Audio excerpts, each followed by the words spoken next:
Hey, what's up? This is Kevin from Kevin's BBQ Joints, and in this episode, I get a chance to talk to Laura Loomis from Two Bros BBQ in San Antonio, Texas. I didn't know a whole lot about Two Bros before this. I had heard their name. I knew they were a Texas Monthly Top 50 barbecue joint, and I knew Laura was written up in a bunch of stuff. I'd seen her in Eater and in Food and Wine. I had seen her on different food TV shows. So I wanted to learn more about her and about her journey, and we get to know that. And she wasn't on the path to become a pitmaster or a cook at a barbecue joint, no, which many people aren't. And so it's, for me, I like to learn about that journey and where things switched and kind of went onto that path. And she's extremely passionate and super knowledgeable, and I know you guys are going to dig this. And Two Bros and Alamo BBQ Company are both part of the Jason Dady restaurant group, and we get into that a little bit, and that restaurant too. So it's chock full of information, and I know you guys are going to dig it. And as always, this podcast is sponsored by The Smoke Sheet, which is a barbecue newsletter, a weekly barbecue newsletter, which is available at bbqnewsletter.com.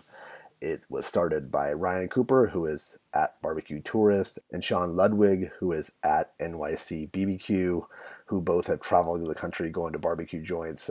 They're off somewhere almost all the time, exploring, trying new places, and they stay on top of barbecue news. And this is what this is. It's a collection of the latest barbecue news in depth. Every time I get it, I open it up and I read a bunch of stuff that I didn't know about barbecue joint openings and closings and new locations for people, or special things on their menu, or things with different barbecue personalities. It's chock full of great stuff. It also has a list of barbecue events that are up and coming, which is, for me, such a huge tool, because there's so much going on in the barbecue world that you're going to miss out. You're going to miss out on knowing about things that are coming up. So it's good to have that resource, and you can go back and look at the archives at bbqnewsletter.com, so that that way you can check out and maybe put it on your calendar for next year. So that's a great resource unto itself. Also, there's a rad recipe of the week, and then links to the latest podcasts in the barbecue world, and YouTube stuff, and other videos, and it's just chock full of information. I know you're going to dig it. I dig it, and I do read it every week, and I've been on board since day one. That's a Smoke Sheet. It's available at bbqnewsletter.com. The Smoke Sheet, barbecue news worth consuming. And if you are digging these, please subscribe. That way you don't miss out. I have a podcast and a YouTube channel. I'm not sure what you're checking this out on. If you're watching this on YouTube, head over to your podcast network and type in Kevin's BBQ Joints. You can find all my back episodes and subscribe. And then also, if you're listening to this on a podcast, just go to YouTube. There's a lot of cool stuff. You get to see the people that I'm interviewing. Plus, I go to barbecue joints, and I do tours of butcher shops and lots of cool extra stuff. And all those things can be found on my website at kevinsbbqjoints.com. But thanks so much. Enjoy this time. Good morning. Sorry it took so long. That's okay. I'm persistent, and I figure, things happen. There's always something that kind of gets in the mix, but eventually it should. Yeah. So what's your background isn't in barbecue, right? No, I waited tables for 10 years before I started working at Two Bros as a cashier. And you were waiting tables at restaurants that weren't barbecue, right? Oh yeah, they were not barbecue. All kinds of places: seafood, steakhouse, Italian. Yeah, no barbecue. Did you grow up in Texas? I did. I was an Air Force brat, so I moved around a lot until I was 12. Okay. And then my dad settled in Texas, but my family's from Texas. My dad's from East Texas, and my mom's from Lake Waco. Did your family barbecue at all or grill? Was there a tradition? I know that, if growing up in Texas, you probably ate meat, right? Yeah. No, honestly, not really. Steaks and stuff, but not brisket or ribs. Isn't that weird? That's so, would you have ever thought that this would be the path that you'd be on? Oh, God, no. No, I never would have dreamed it in a million years. That's awesome. So you were, yeah. Well, that's, I guess, probably for almost anything in life. You can't always, some people are on a direct course, but generally it takes its turns and then turns into something. Mm-hmm. So when you were a cashier at Two Brothers, right? Yeah, I started cashiering there part-time because I was waiting tables at another Jason Dady restaurant, Trey Trattoria, and I met the pitmaster at the time, and he said they needed help for front of house, so I just came over 2 days a week and started taking orders, being a cashier, and then it kind of just became the thing. Did the pitmaster leave, or was there someone that was leaving, and then How did the transition to you starting to deal with the barbecue side? Well, no, it was the same pitmaster for the first year I was there, but after about 9 months of cashiering, I wanted to kind of learn the pits just so I could help out and figure it out. I don't even know why. Honestly, looking back, this was like 5 years ago. But I just wanted to help out and learn. And so I started coming in on my days off and shadowing, and I kind of fell in love with it. And then one of our pit hands got moved to B&D, our other barbecue place, so there was a spot open. So I kind of just filled in that spot and then became a full-time pit hand. And also, it's in San Antonio, and San Antonio has a whole different flair. For some reason, I keep thinking a lot of people think that San Antonio it's so far away. It's like an hour, yeah. Oh, it's only an hour. Is there more of a Tex Mex bent to it? I know a lot of barbecue places in San Antonio do have that like Tex Mex flair, like 2M Smokehouse, Kings Highway, before they shut down recently. But for us, we just do straight Central Texas smoked barbecue.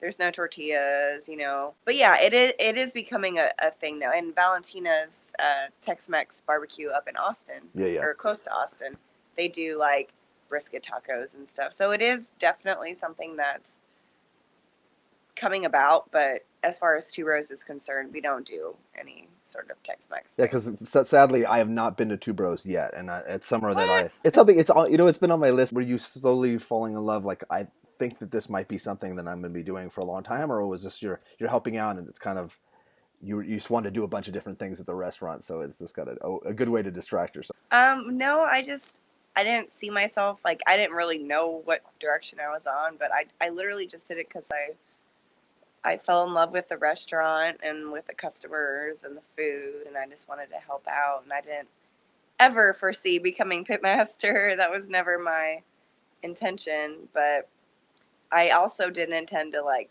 love barbecuing so much, and I just kind of fell in love with it. When did you start to get some attention? Because I know you got a write-up in Food and Wine, which was really cool. Yeah, that was cool. Sadly, there's not a lot of female pitmasters, so when there is one, people start to notice. Yeah, no, it's been crazy. I think it was probably about well, I became pitmaster a little over 3 years ago, and then 6 months after, we did Texas Monthly did a behind the pit dinner with Daniel Vaughn, the barbecue snob, the Yes. barbecue editor for Texas Monthly, and he had come in, and that kind of got some traction. But I think the biggest thing was probably when almost 2 years ago, I got named the Eater Young Gun, and after that came out, like, it was just like crazy.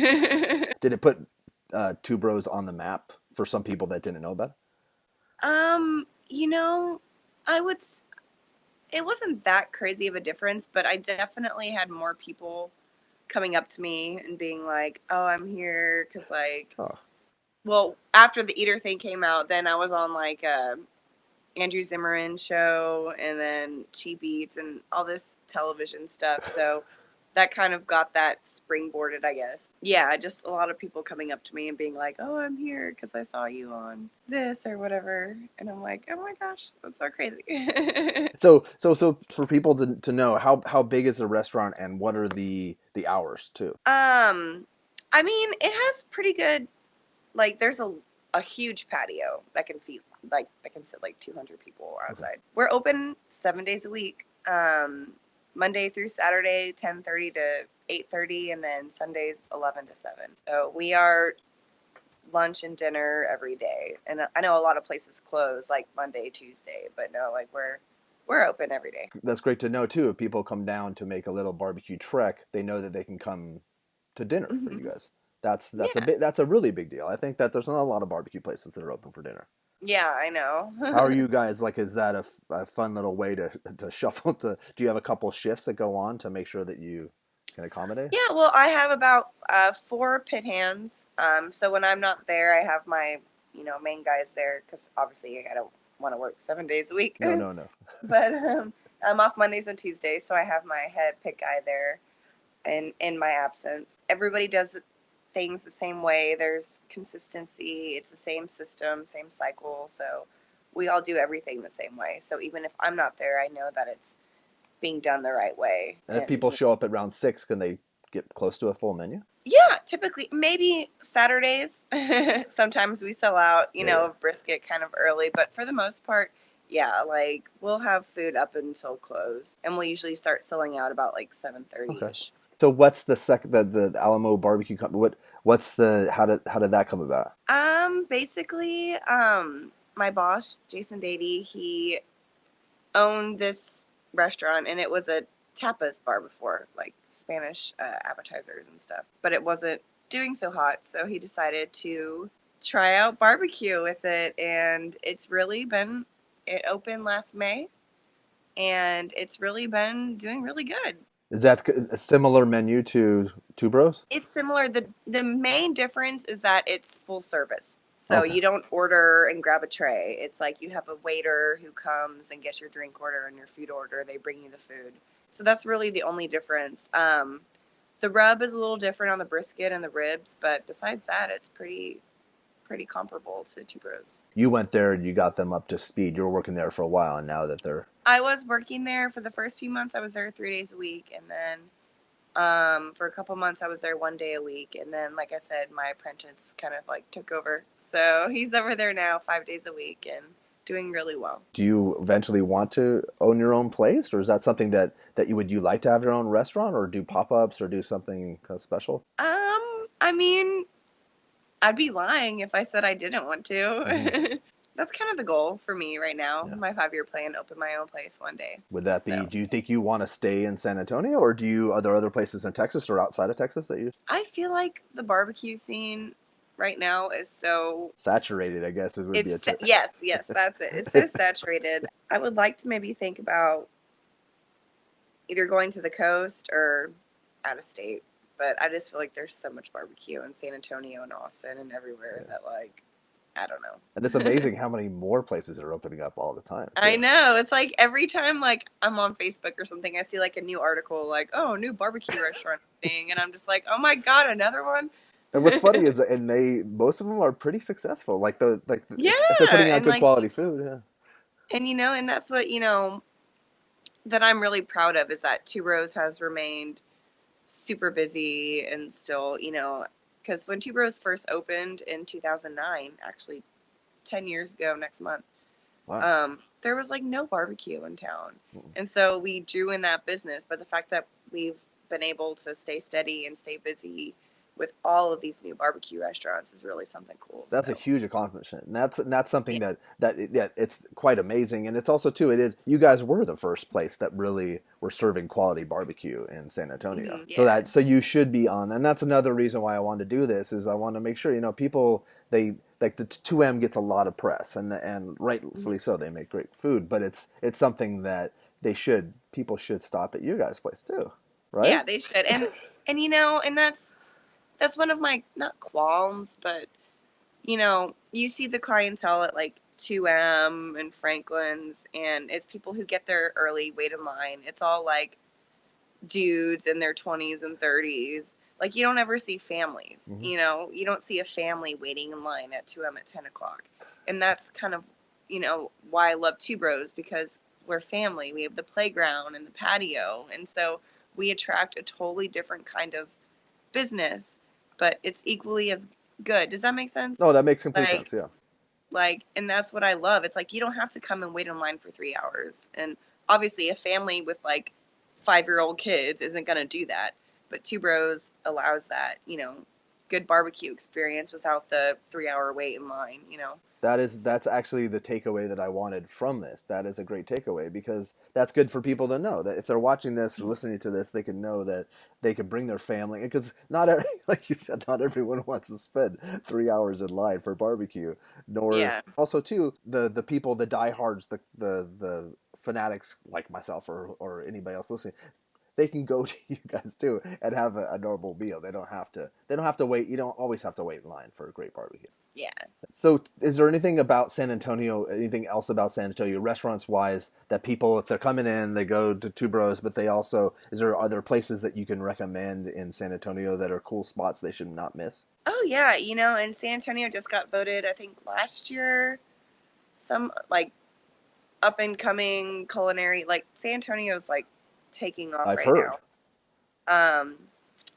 Honestly, I would recommend any of the restaurants in the Jason Dady restaurant group. There's Range, there's Trey Trattoria, there's Shuck Shack, all very good. Also with Stephen Bowers, there's Battalion, Rebel, Feast. Pretty much any locally owned chef spot is going to be amazing.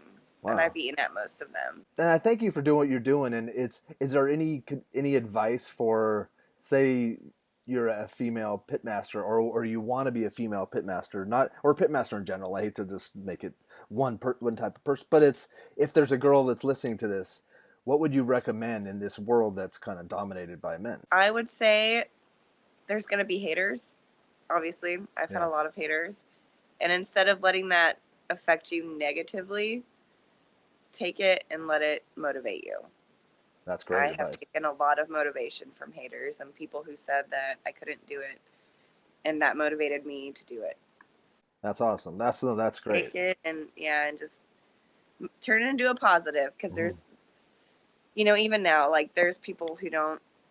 My cat, sorry. That's fine. There's people who talk shit, and just you gotta let it roll off you. It's just terrible. Which is a joke, but what can you do? It's like if I were a big dude, you wouldn't be saying this, but because I'm a little female, you are, and it's bullshit. But you can't let it get to you. Yeah, well, screw them. That's awesome. Can I end this with, because we were talking off camera. I had seen a quote about the Charlie the Charlie duties. Jed. Yeah, let's talk about Always Sunny in Philadelphia. Let's wrap it up with that. So where did that come about? It actually started when I was a cashier still, and we had to post like our weekly cleaning duties, and I like jokingly wrote Charlie work in parentheses on it, and then it just became a thing. And now everybody calls it Charlie work. It's the dirty jobs, the dirty cleaning duties. But Charlie work is a necessary part of any restaurant, right? It's a necessary evil, yes, for sure. And we're talking about Charlie on Always Sunny in Philadelphia. And how long have you watched every season of that? Yeah. Oh, of course. I haven't seen the last season. I don't think I've seen the last season. I'm waiting for it to come out on Hulu. But yeah. So same with me. Well, if you get it on FX, like if you miss it on FX, I don't have cable because everything's streaming now. So I gotta wait for it to come out on streaming. And you'd have to pay for it. It'd be like $25 for a season or something, I think. Right. But it is quite possibly one of the funniest shows ever. It is. It's a great show. Yeah. Well, cool. Well, thank you for taking the time, and thanks for thanks for your cat making an appearance. What's your cat's name? This is Chrissy. Chrissy. I have 3 cats. Okay. Oh, are you guys using over at Two Brothers? Are they using offset, or are you guys using? Are they all offset smokers that you guys are using? They're pretty much all offset. Yeah. Yeah. We have one direct that we don't really use that much. We use it for like jalapeno poppers or chicken because it gets smoked so fast because it's so hot. But they're all offset. Are they big, like 1,000-gallon? Yeah. Well, we have 2 brick and mortar, and then we have about 1,000-gallon one that we do brisket on, and then a couple smaller. The brick and mortar one's built like into the building almost, or? Yeah. Oh, that's cool. So is that something that people can see when they come in?